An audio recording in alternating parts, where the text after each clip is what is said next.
சாதனை பெண் தர்மாம்பாள் அம்மையார். தர்மாம்பாள் அம்மையார் அக்டோபர் மாதம் 1890 சாமிநாதன், பாப்பம்மாள் ஆகியோருக்கு மகளாக தஞ்சாவூர் மாவட்டம் கருத்தட்டான்குடியில் பிறந்தார். இவர் சரஸ்வதி பூஜை அன்று பிறந்ததால் இவரது பெற்றோர் சரஸ்வதி என்று பெயரிட்டனர். சிறு வயதிலேயே தாய் தந்தையை இழந்த அம்மையாரை இலக்குமி என்பவர் வளர்த்தார்.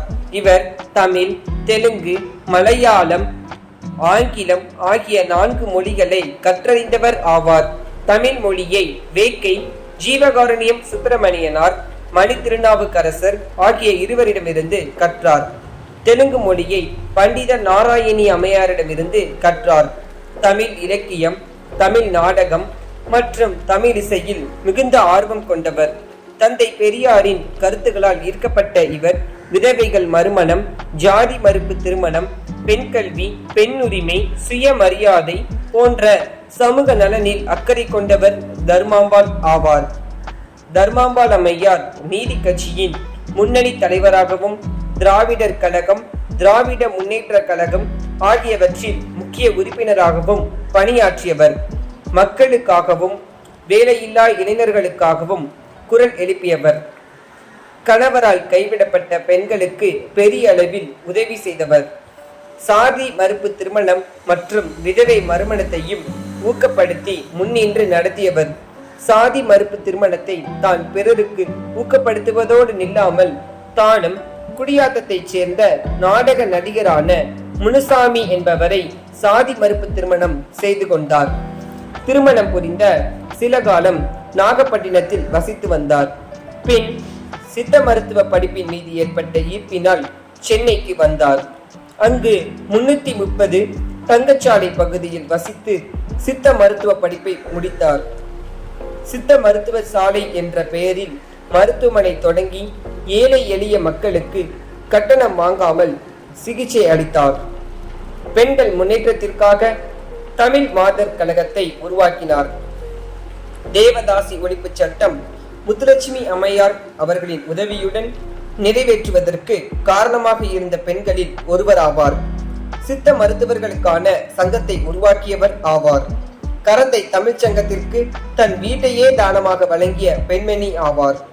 1937 முதல் 1940 வரை இந்தி திணிப்புக்கு எதிரான போராட்டங்களில் ஈடுபட்டு பல முறை சிறை சென்றவர். இந்தி திணிப்புக்கு எதிரான போராட்டங்களில் ஒரு பகுதியாக சென்னை தியாஜிக்கல் உயர்நிலை பள்ளியின் முன் தர்மாம்பாள் அம்மையார் தமிழ் வாழ்க, இந்தி ஒழிக என்று முழங்கியவாறு போராட்டத்தை நடத்தினார். தர்மாம்பாள் அம்மையார் 1938 நவம்பர் மாதம் 13 நாள் சென்னையில் தமிழ்நாட்டு பெண்கள் மாநாட்டை நடத்தினார். மறைமலை அடிகளாரின் மகளான நீலாம்பிகை அம்மையார் இந்த மாநாட்டிற்கு தலைமையேற்றார். தர்மாம்பாள் அம்மையார் இந்த மாநாட்டில் ஈவே ராமசாமி அவர்களுக்கு பெரியார் என்ற பட்டத்தையும், MK தியாகராஜ பாகவதருக்கு ஏலிசை மன்னர் என்ற பட்டத்தையும், தண்டபாணி தேசிகருக்கு இசையரசி என்ற பட்டத்தையும் வழங்கி மூவரையும் சிறப்பித்தார். 1940 வரை தமிழ் பாடம் கற்பிக்கும் ஆசிரியர்கள் மற்றும் பேராசிரியர்களுக்கு சமூகத்தில் அங்கீகாரமோ, மற்ற பாடங்களை கற்பிக்கும் ஆசிரியர்கள் மற்றும் பேராசிரியர்களுக்கு நிகரான ஊதியமோ வழங்கப்படவில்லை. தர்மாம்பாள் அம்மையார் இந்த நிலையை எதிர்த்து இலவு வாரம் என்ற போராட்டத்தை நடத்தினார். இப்போராட்டத்தின் விளைவாக அப்போதைய தமிழக கல்வி அமைச்சராக இருந்த திரு அவினாசி லிங்கம் பிற பாடங்களை கற்பிப்போருக்கு இணையான ஊதியத்தை தமிழ் பாடம் கற்பிக்கும் ஆசிரியர்கள் மற்றும் பேராசிரியர்களுக்கும் வழங்க ஆணை பிறப்பித்தார். தமிழ்நாடு முழுவதும் உள்ள பள்ளிகளில் படிக்கும் மாணவ மாணவியர்களின் கல்வித்திறனை வளர்க்கும் விதமாக சென்னை மாணவர் மன்றம் என்ற அமைப்பை தொடங்கினார் தர்மாம்பாள். 1951 தமிழ் மொழிக்கு தர்மாம்பாள் ஆற்றிய சேவைகளை பாராட்டும் விதமாக திருவிக தலைமையில் வீரத்தமிழனை என்ற பட்டத்தை வழங்கினார் டாக்டர் சிதம்பரநாதன். சமூக நலனில் அக்கறை கொண்ட தர்மாம்பாள் என்னும் தாயார் மே மாதம் 20 1959 காலமானார்.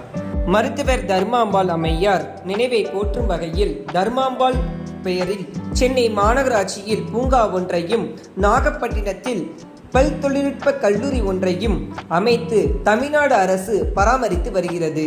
தமிழ்நாடு அரசு 1975ஆம் ஆண்டு முதல் விதவை திருமண உதவி திட்டத்தை தர்மாம்பாள் பெயரில் செயல்படுத்தி வருகிறது குறிப்பிடத்தக்கது.